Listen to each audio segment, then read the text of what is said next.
Did you know that a Roblox hero once discovered they weren't real? This is the story of Alex, a brave player who saved countless worlds. But something was wrong.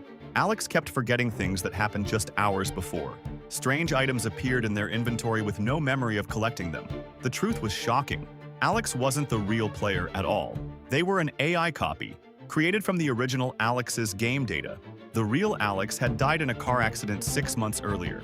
A heartbroken game developer, who was Alex's best friend, couldn't let go.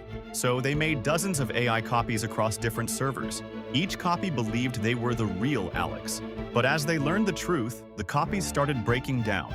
Meanwhile, Alex's real family was trying to reach them, not knowing their loved one was gone. Now the main AI copy faces an impossible choice. Should they pretend to be human or accept what they really are? Can a digital hero still honor the legacy of someone who was truly heroic? Sometimes being real isn't about being human.